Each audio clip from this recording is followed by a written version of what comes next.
How are we doing, ladies and gentlemen? The NBA trade deadline is tomorrow. We've got a Bulls game later tonight on ESPN where they'll be playing the Charlotte Hornets. And who knows, maybe even by the time this video is live, the Bulls will have already acquired a new player. That's how fast things move in the NBA, as evident from all the moves that were made yesterday. But more importantly, you know on this channel that every Wednesday I feature a series on your Bulls hot takes or your would you rather scenarios. And in this week, I'll be featuring your Bulls hot takes from the past week, which, by the way, if you're new to the channel, you can leave your hot takes in the comments on any video on the channel or in the Discord, which you can find a link to that in the description. It is free to join and always a great place to talk Bulls basketball with the community. Also, guys, I just want to say a quick thank you to all of you for getting the channel to 25,000 subscribers. I am always so humbled by the level of support that you guys have shown on the channel over the past year. It's what makes Bulls Nation so great and the fan base so great, and I cannot thank you guys enough for being with me on this journey, really, since starting the channel. So shout out to all of you guys, and looking forward to continuing the growth of this channel as we go through the season. But with all that being said, let's get into these takes, shall we? So what's going on, everyone? You were listening to Bulls Central here. Hope you're all doing well. Our first take comes to us from DeMar's mid-range shot. Bulls will still be a top 3 team in the East standings by the All-Star break. Well, after the loss against the Suns, they have now fallen to 3rd in the standings, or actually at the time of this recording anyway, they are tied for 3rd with the Cleveland Cavaliers. And really those top 5 seeds in the East are incredibly tight right now. Like, the Bulls are only a half game back from the 5 spot, and with the injuries to Lonzo and Caruso, both of those guys will not be back before the All-Star break. Their schedule isn't going to be getting any easier either. So this isn't really to sound negative. I just think it's reality that the top of the Eastern Conference is really tight. And with the Bulls and all their injuries, I think it's unlikely that they're still going to be a top 3 team by the All-Star break in a couple weeks. Obviously, I hope I'm wrong, of course, but the injuries have really impacted this team and their defensive tenacity that made them so great to start the season. Next, we've got Dontavius Stapleton. Ayo Dosunmu will be the best player out of AK's Bulls draft picks, not Patrick Williams. Well, so far in AK's tenure, with the Bulls anyway, he's only drafted 3 players last season with Patrick Williams and Marko Simonovic, and then this season with Ayo Dosunmu. So obviously there are going to be more draft picks that AK will make in his time with the Bulls, but as far as these 3, I mean, you know, I had a feeling we were going to be getting a lot of Ayo hot takes this week, and yes, there are going to be more that I'm going to be going through. I don't doubt that Ayo is going to have a great career, and I've said it countless times on here that his maturity, poise, and just what a fast learner he is as well for being a rookie is incredibly impressive, and I do think he'll be an important piece for the Bulls team in the future. And I'm not one to say that Patrick Williams is going to be a future superstar like some Bulls fans feel. I actually think there's still a lot of work left to do for Patrick Williams, and thus far, yes, Ayo has had a better rookie season than Patrick Williams did. Although Patrick had a solid rookie season, and I think people have kind of forgotten that because of how impressive Ayo has looked for a 2nd round pick. But with all this being said, I do still think Patrick has a higher ceiling than Ayo with his size, frame, athletic ability. I'm not saying that he's going to be better than Ayo, because I think both players are going to have great careers in the NBA when all is said and done. I just think it's way too early to be making that kind of claim, but I still think Patrick has a higher ceiling than Ayo Dosunmu does. Next, we've got Noah Fenton. Ayo is a better passer, playmaker, and floor general than Lonzo. In 2 seasons, Ayo will be a better overall player. Oof, you're playing with fire there, my man. Now, I know some of these Ayo takes came before his recent game against the Suns, which kind of brought him back down to earth. Also, really do hope that Ayo is going to be okay. As you probably saw, he's going to actually be out at least for tonight's game due to the concussion protocol. But that was just one game, right, against the Suns, and I'm not going to be reactionary to it. But look, there are aspects of Ayo's game in which he is better at than Lonzo. Again, he's not a better overall player than Lonzo Ball is, which I know you said, and I don't know if I would characterize Ayo being a better passer than Lonzo, because Lonzo's court vision is on another level than Ayo's. But Ayo's playmaking ability in the half court, especially with how he manages to, the pick and roll with Vucevic, is better than Lonzo Ball. Like, I don't think many people can deny that. Even for those hardcore Lonzo fans, Lonzo is a better passer in transition and is able to keep up pace better than Ayo. The other thing that Ayo does better than Lonzo is his dribble drive penetration to the hoop.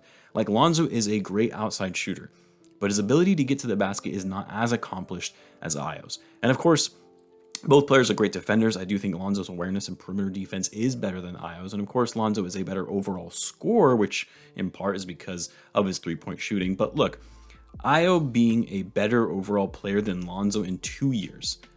I mean, it's possible that in 2 years, Ayo will be a better overall player than Lonzo is as he stands right now, but you would also expect that Lonzo, only being 24, will also continue to get better as he has with every passing season. So I don't think it would be accurate to say that Ayo is just, in 2 years, he will be better than a 26-year-old Lonzo Ball who will be entering his prime. Sure, he might be better than Lonzo Ball is right now in his 5th season in the league, whereas it'll be Ayo's 3rd season. But to say that he'll actually be already better than Lonzo Ball when Lonzo is entering his prime, I think is inaccurate.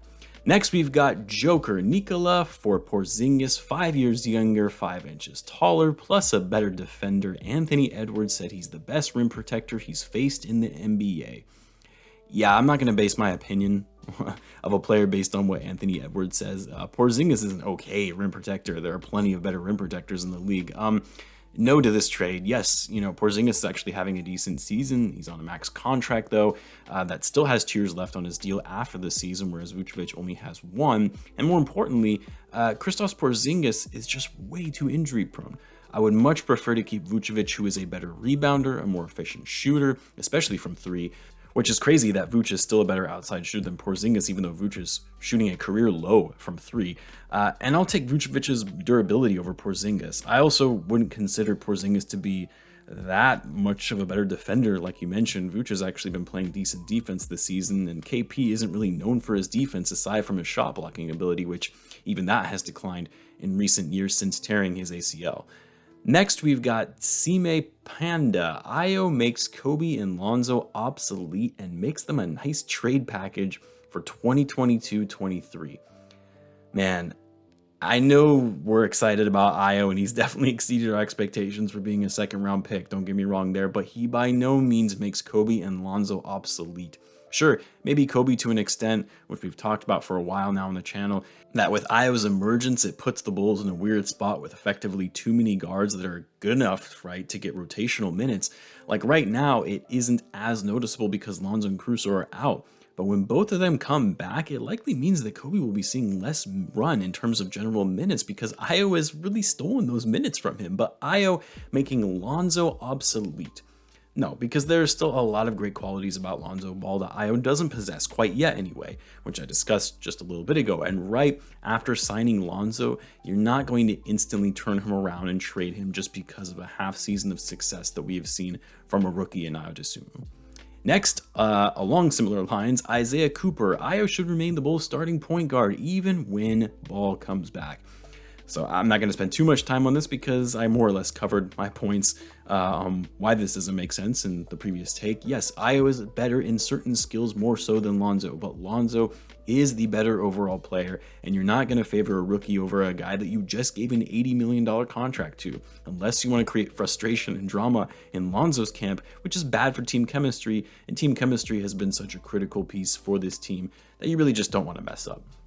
Next, we've got Doug LOL19 trade, Troy Brown Jr., Matt Thomas, and a 1st-round pick for Harrison Barnes. Well, first of all, I don't think that trade would even work salary-wise because Barnes is currently making a little over $20 million a year. Troy Brown Jr. is still in his rookie scale deal. Matt Thomas is making the minimum. You would likely have to add in Derrick Jones Jr. And his expiring contract to make the money work. Let's say the salaries, aside, that's not going to be an issue. I mean, normally I would ask, is that enough for a team that's trying to trade Harrison Barnes? Because the thing you have to remember is that 1st-round pick is lottery protected. And based on the moves Portland has been making recently, with all the trades that they made the last couple of days, it's very possible that pick may not convey for a couple of years, which doesn't make it as valuable. But then again, it is the Sacramento Kings. I mean, this is the same franchise that just traded Tyrese Halliburton away. They drafted Marvin Bagley over Luka Doncic. Like, this franchise is known for making boneheaded decisions and getting fleeced every year in some fashion. And the Bulls front office is pretty good at really getting the best out of their deals and fleecing other teams. But yeah, I would take this trade. I know a fair amount of people will probably disagree because you're giving up a 1st-round pick for Harrison Barnes, who will be 30 years old in a couple months, is on a pretty big contract that is still going to have 1 year left on the deal. But again, if you're the Bulls, that 1st-round pick isn't going to be that valuable. Troy Brown Jr., Matt Thomas, I mean, those aren't really guys that you're going to miss. And Barnes is a solid 2-way player. an efficient scorer who can give you around 17 points per game, shoots the 3 at 40%, and gives you some size at 6'8". He can play the 3 or 4. Like, yeah, I'm not going to be mad if you have to give up a first-round pick for that, even if it includes the other players that I just mentioned for salary filler. Barnes is actually a pretty underrated player in the NBA. He just doesn't get enough recognition for it because he plays for the Kings. The guy also has championship experience and did so as a starter on the 2015 Warriors team. Next, we've got Saif Ahmed. We will meet the Warriors in the finals.